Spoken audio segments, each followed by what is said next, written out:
자, 이제 이론 정리 이제 거의 다 끝났습니다. 위생관리와 고객 서비스만 하시면 끝나거든요. 자, 위생관리에서 우리가 기억해 주셔야 되는 건 해썹입니다. 해썹. 해썹 많이 들어보셨죠? 해썹 인증받은 콩나물 사시고 두부 사시는 거. 자, 뭔지는 잘 모르겠는데 그냥 인증을 받았다고 하니까 사셨을 경우도 더 많아요. 근데 인증을 받는 거. 자, 어렵죠. 자, 이 인증이 무슨 인증인지를 보시면 내가 이래서 샀었던 건가 보다. 네, 촉이 좋았나 보다. 이렇게 생각하실 수 있습니다. 자, 해썹은요, 위의 요소를 미리 분석을 해요.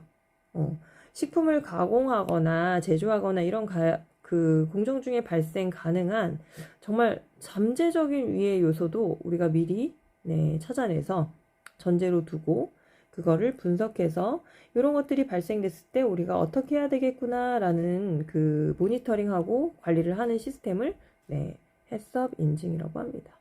자, 그럼 이런 해썹 인증 그 위생관리 시스템은 우리나라에 언제 도입이 됐느냐?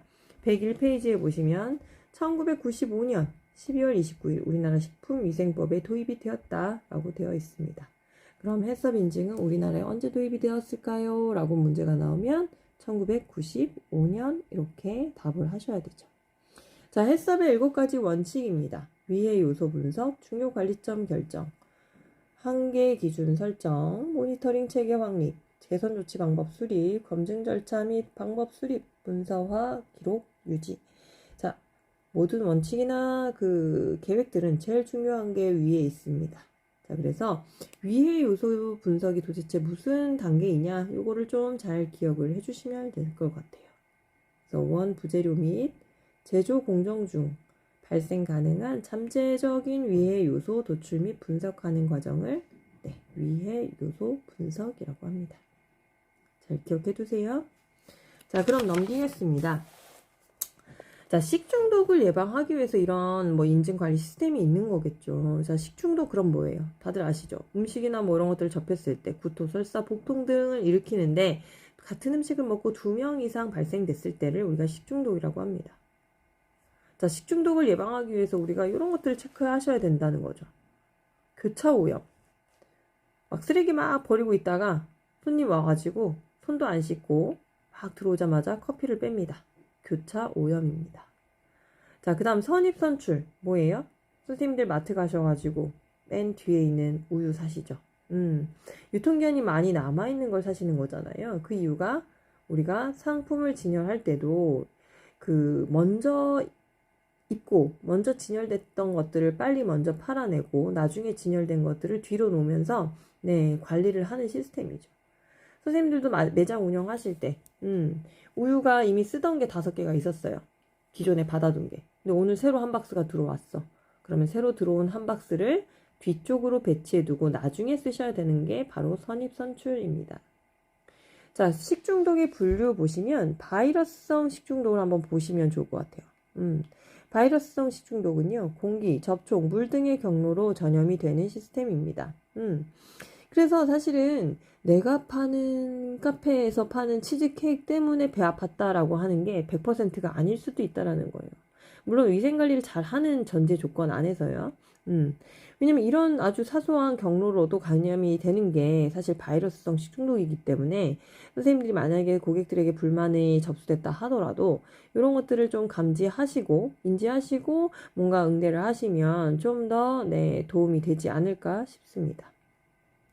자, 그럼 이런 식중독을 예방하기 위해서 우리는 3가지 원칙을 세우고 잘 지켜주셔야 합니다. 첫 번째, 청결과 소독의 원칙. 그냥 겉으로 깨끗한 거가 아니라 음식, 조리 도구, 조리하는 사람들까지도 모두 다 아울러서 위생과 청결을 잘 지켜주셔야 된다는 거고, 신속의 원칙은 식품을 가공하고 보관함에 있어서 그러니까 균이 빨리 발생되지 않도록 빠른 시간 안에 처리를 하라는 거예요. 그래서 문제가 나올 때도 신속의 원칙을 묻는 문제가 나올 때도 문제 안에 신속이라는 말이 꼭 나와 있습니다.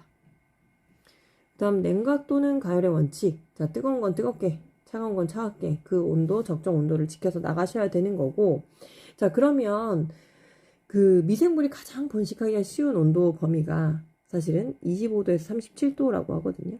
그러니까 그 범위 안에서 번식하기 전에 우리는 빨리 보관을 하거나 냉동 보관하거나 냉장 보관하거나 잘 관리 유지해 주셔야 합니다. 그래서 온도 요거 3가지까지 식중독 예방 3대 원칙 3개밖에 없거든요. 3개만 잘 기억해 주시면 되는데 꼭 답을 요거 아닌 다른 걸로 하시는 분들이 있습니다. 그래서 잘 기억을 해 주시면 될 것 같아요. 짜잔, 이제 마지막입니다. 고객 서비스 부분입니다. 자, 고객은요, 내부 고객, 외부 고객으로 나눌 수가 있습니다. 자, 내부 고객은 누굴 말하는 거예요? 매장 내 모든 종사자. 그러니까 내가 만약에 사장이면 나와 같이 일하고 있는 내 직원들, 또 내가 그냥 직원이면 나와 같이 일하고 있는 내 동료, 아르바이트생, 이런 분들이 내부 고객인 거죠. 자, 이분들은 언젠가는 내 고객이 될 수 있는 잠재적인 고객이라 생각하시면 됩니다. 평생 나랑 같이 일하실 게 아니시거든요. 그죠? 자, 그 다음 외부 고객은 언젠가 내 카페 밖에 있는, 언젠가 들어오실 수 있는 외부의 모든 잠재적인 고객을 외부 고객이라고 하는 겁니다. 자, 근데 보시면 조금 원론적이긴 하지만, 그죠? 고객의 만족에만 중점을 두기보다, 물론 만족에 중점을 두셔야 되는데, 내부 고객인 여러분의 동료나 내 직원한테 잘해주셔야, 일의 만족도를 높여주셔야 이분들이 양질의 서비스를 제공할 수 있다. 그래서 서비스의 선순환이 이루어지도록 우리는 노력해야 된다. 요거를 잘 기억해 두셔야 합니다. 자, 서비스 종사자의 용모, 이해가 안 되시는 게 사실 없으실 거예요. 그죠? 머리 기신 분들은 당연히 치렁치렁 하실 수가 없고, 그 다음 향수.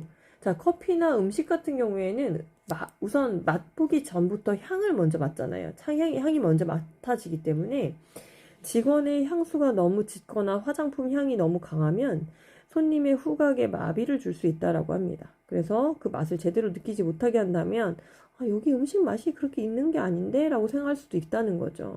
우리가 손해볼 수 있으니까 향수나 너무 짙은 향수, 화장품 또 내지는 매니큐어, 음식에 다 떨어질 수 있잖아요. 그래서 이런 것들. 그 다음 시험 보실 때 액세서리 많이 하고 오시는 분들 있어요. 시계를 비롯해서. 이런 것들도 미생물이 번식할 수 있는 공간을 제공하기 때문에 절대적으로 하지 않습니다. 자, 그 다음 기본 자세도 어렵지 않습니다. 내용을 잘 읽어봐 주시면 될 것 같고요. 자, 서빙 방법. 자, 서빙은 쟁반을 이용해서 꼭 하셔야 되고, 쟁반을 이용해서 하되 쟁반채로 주는 건 아니에요. 테이크아웃 전문점에서 우리가 너무 익숙해져 있다 보니까 실기시험 볼 때 서빙을 쟁반을 그냥 단체로 두고 가시는 분이 있어요. 전체적으로. 자, 그러시면 안 됩니다. 음식을 내려놓고 쟁반을 다시 가져가셔야 됩니다. 그 다음 2명 이상 오셨을 때 항상 서비스라는 문화 자체가 외국에서 왔다 그랬잖아요. 그래서 레이디 퍼스트입니다. 여자 먼저, 연장자 먼저. 그 다음 손잡이는 다 오른쪽으로 가게끔, 손님의 오른쪽으로 가게끔 이렇게 잘 정비해서 가져가셔야 되고, 손님 테이블에 이제 가면 실례합니다. 주문하신 음료 나왔습니다. 음식 나왔습니다. 또 내지는 실례합니다. 음식 여기 드신 그릇 치워드리겠습니다. 이런 말들을 하라는 거죠. 실례합니다. 자, 이 사람이 나한테 주문을 해놓고 나만 오길 기다리지 않는다라고 했습니다. 서로 담소를 나누고 계시거나 책을 보시거나 음악을 들으시거나 유튜브를 보시거나 하실 건데 그 상황을 잠시 익스큐즈 하신다라는 뜻입니다. 방해를 하시는 거잖아요. 그래서 잠시 실례하겠습니다 라는 말을 하시고 꼭 제공을 하시기 바랍니다. 그 다음 손님이 음료를 드실 때 입이 닿는 부분에 직원의 손이 닿지 않도록 합니다. 가끔 물컵을 줄 때 위에서 잡아서 주는 분들이 가끔 있죠. 일반 식당 같은 데 가시면 아주머니 그렇게 주시거든요. 그래서 그런 것들 위생상 좋지 않습니다. 컵의 제일 아랫부분을 잡아주시고 서빙을 해주시면 됩니다. 자, 이렇게 책 내용을 한번 싹 정리를 해보신 거거든요. 그래서 책 내용으로는 제가 시험에 나오는 부분들 다 정리를 해드렸고 요렇게 시험에 나온다라고 언급을 해드린 부분들도 있어요. 그래서 그것들을 잘 기억해 두셨다가 시험 보실 때 도움이 돼주셨으면 좋겠습니다. 자, 우선은 한국 바리스타 자격검정협회에서 나오는 이 책은 1급, 2급 다 통합된 분이기 때문에 나중에 1급을 지원하실 분들도 1급 책을 굳이 따로 구매하지 않고 이 책으로 공부를 해주시면 돼요. 자, 우선은 이론 정리가 되어져 있고 뒷부분에 모의고사가 되어져 있는데 제가 한번 이렇게 경험 삼아 보니 모의고사보다는 그 중간중간 단락이 끝나는 챕터가 끝나는 그 중간에 연습 문제들이 있어요. 그래서 그 연습 문제들을 좀 풀어보시면 더 도움이 되지 않을까 싶습니다. 모의고사에 보면은 제가 지금 책 정리하면서 언급을 해드리지 않은 내용들이 훨씬 더 많을 수 있거든요. 그러면 또 혼란이 올 수 있기 때문에 우선은 제가 언급을 해드린 부분에 대해서만 좀 기억을 잘 해주시고 그 다음에 연습 문제 위주로 좀 풀어주시면 도움이 많이 되실 겁니다. 추후에 더 궁금한 사항이 있으시거나 하면 수업 중에 다시 한번 정리를 더 해드리도록 하겠습니다.